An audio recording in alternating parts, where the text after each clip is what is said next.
morning, Power Boosters. Welcome back to the channel. My name's Kevin. So you've probably seen in the news already that they had to halt the production of the Ford F-150 Lightning due to an issue. I guess it was a fire in one of the batteries or something like that. Anyway, just had me thinking that like I did with the online builder to build a 2023 Ford F-150 hybrid, I figured I would do the same thing for the Ford F-150 Lightning and try and build my dream Lightning, the Lightning that if I had had the money, I would throw it down on an order of a Lightning today, despite all the problems. So join me in this boring online screen mirroring video this week while I talk through the process of ordering a Ford F-150 Lightning. Oh, and if you could please like and subscribe, I would appreciate it. The subscriptions have slowed down considerably, and I was hoping to reach 1,000 subscribers. So if you could just do me a quick little fave-ski, just press the subscribe button down there, and I hope you enjoy the video. All right, so just as I get into Google here and Google Ford F-150 Lightning, you can see some of the first things that come up are having to do with the recent issues and the production halt that happened with the F-150 Lightning. I guess there was a fire with one of the batteries and they had to stop production, and they're also recalling some vehicles and doing some proactive measures to keep, I guess, battery degradation from happening is what I believe I read. But you can go ahead and check out these articles yourself and see what the issue was. But it got me thinking that I would want to go in and see what my dream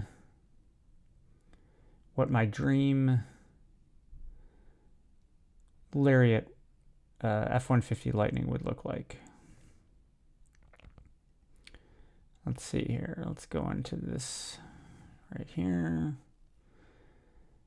And we're going to build one.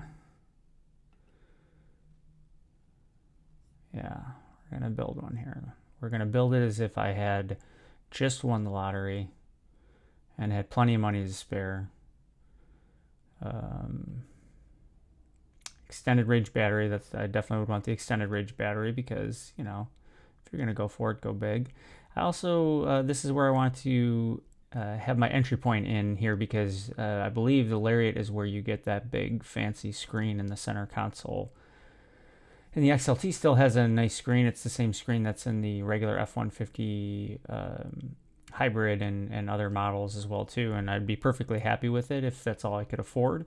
But since I'm spending money that is made up, then I will go for the Lariat. So let's start our build with the extended range battery Lariat. Yeah, and I don't think I would go for the Platinum. You got to be a little frugal when you've just won the lottery. But I will pick the color that I really like, and it's this one right here. Azure, what is it? I don't know. Gray metallic tri-coat, and you have to pay an extra $795 for it, but it looks really nice. I even like those rims. Those aren't bad. I like the black rims. And I definitely am a fan of the color match. Whereas on my current F-150 hybrid, I had to settle for the chrome bumpers, but I still got the paint match handles and mirror caps. So let's see here. Yep, confirming we got the extended range battery. You get the Ford mobile power cord with it. Oh, of course, we're going to get the 511A package, which let's see what it includes here. So it includes the extended range battery anyway, but you get the Blue Cruise, which, yes, I want that. I would use that. And phone is a key. Tow technology package, twin panel moonroof. I don't have that now. I'm indifferent to that. If it came with it, great. Maybe I would use it, once in a blue moon. And then a couple other things here. Second row heated seats.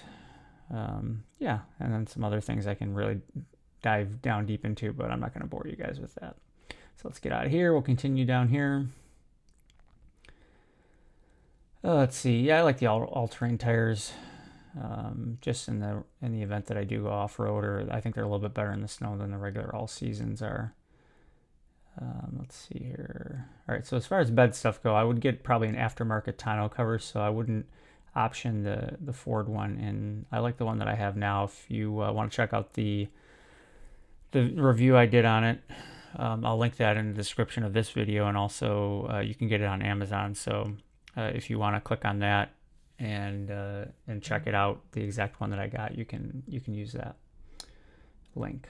All right, so let's see. Yeah, I want to get the spray and bed liner. I think it's worth it, and I honestly think that the factory bed liner isn't that bad. Some people have complained about it being a little thin in some areas and whatnot. I mean, mine seems to be pretty robust, but you know, I think you might be able to get a similarly priced option through Z-Bart or Rhino Liner. So if you got that, I think that'd be equally as good. I just like the fact that this allows you to have the Ford logo in this little section of the bed here, if you can see where my little cursor is there.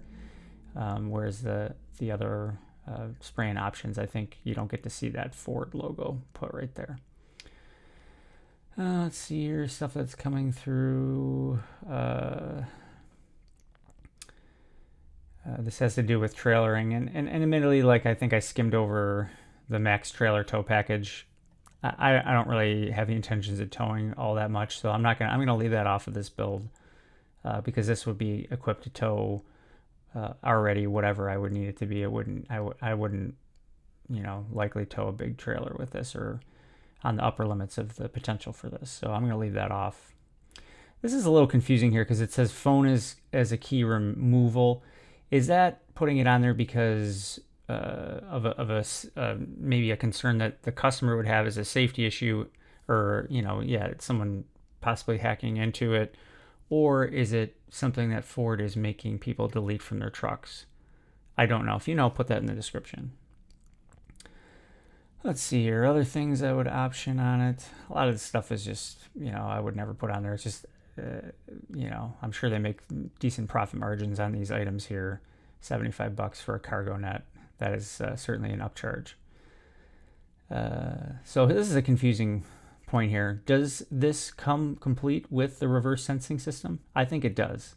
I think adding this in the builder here when it's already something that comes with it is very confusing to the person that's building one online, because this had better come with a reverse sensing system, as we will see with the final price of this truck. Let's see here. Yeah, of course, this is the Big Daddy Pro Power on board that comes with the Lightning, the 9.6 kilowatt. The hybrid that I have is still pretty significant at 7.2 kilowatts, but this one gives you even more functionality. You get the 360 camera.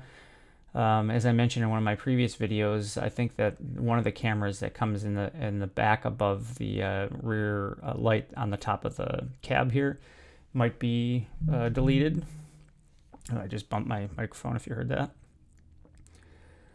All right, so let's see here. All this stuff's included.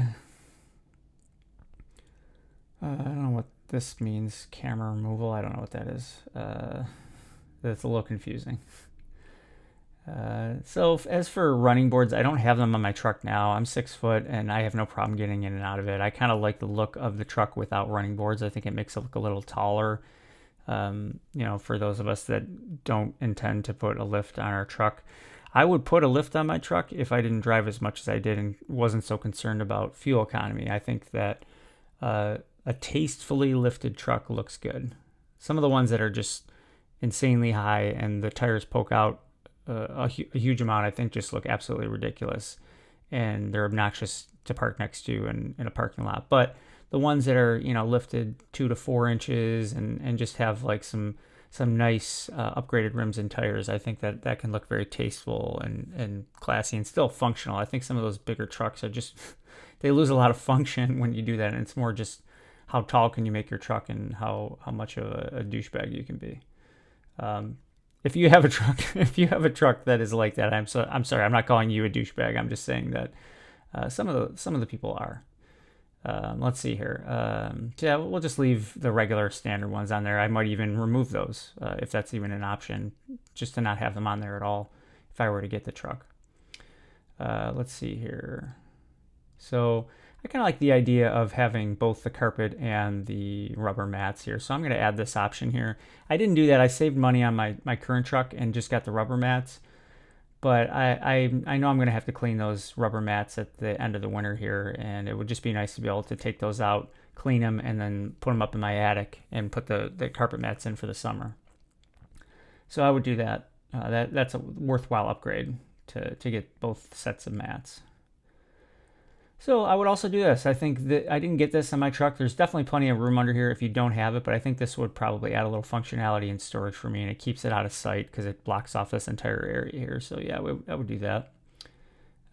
Ford Copilot Assist. See, it's already included. So why would you put this here? This should be in the software when someone options with the high package, the Lariat that already comes with this. This should just not even show up in the builder to confuse people, because they're going to be like, oh, I want this. But watch what happens when I click it. It says that I have to remove all this stuff, remove the Lariat high package, add the dual e-motor standard battery. No, I'm not going to do that. So I'm not going to continue, because guess what? It already comes with this. I don't need to click that, so it shouldn't even be there. See, so this is once again another thing, the active park assist. That I think is something they're deleting from trucks now, the active park assist, and something I probably would never use. I think it's for someone who's maybe a little bit apprehensive about parking a vehicle this big, and I've gotten used to it by now. I've parallel parked it. I've parked it in tight spaces, and you just have to use your head. And the 360 cameras help a considerable amount with that. Let's see. I think this is another thing that the sensors that I was talking about in one of my previous videos, the intrusion sensor removal. This is probably something that will, even if you don't select it here, you're going to find that Ford is taking that off your truck anyway because of the parts issues that they're having. Yeah, I want the wireless charging pad, even though I've said many times I don't think it's that great. If it's the same one that comes in the current truck I have, it doesn't integrate with my phone very well, but it's included, so we'll just leave it there. I did pay extra for it in my current truck, though, as an a la carte option. I don't necessarily need that. Some people do, so that might be worth it to you. Or I'm sure there's aftermarket options. So this is interesting. They don't let you get, and this is new to me. Maybe it's something that some of you guys already know already. They don't let you option the Bang & Olufsen Unleashed with, I think it has 16 speakers and a more powerful amp. It's just the 8-speaker one, which I think is a pretty good system as it is. But it would have been nice to have been able to get, once again, the Big Daddy system in this. Oh well, I like this system, so I'll be okay with it. And then, of course, the stuff that's all kind of little additional things, the Sirius that comes with pretty much any new vehicle nowadays. All right, so let's see how much this is going to cost us. Going all the way down, all this stuff here. Oh, geez, just $90,000 before tax. And discounts. I don't know if discounts are even available on this, so you might be paying full MSRP for this. I don't know. If you do know, and if you've bought an F-150 Lightning, put it down in the comments if you've been able to negotiate a discount off of the MSRP. Obviously, with the halt in production, I don't know if I think they might be back up and running at this point in time, but obviously there's a little bit of a hiccup, so that's going to create even more of a backlog for Ford. Whenever their production line has to halt, that's definitely not ideal, and it messes up their orders. But yeah, that's an insane amount for a truck. If you can afford this, God bless you. You're doing well in life. I cannot. If you want to, pay for one for me, and I'll review it on the channel, that'd be great as well too. I'm just kidding, obviously. Yeah, so I just figured you guys would like to see that if you haven't already done this yourself anyway.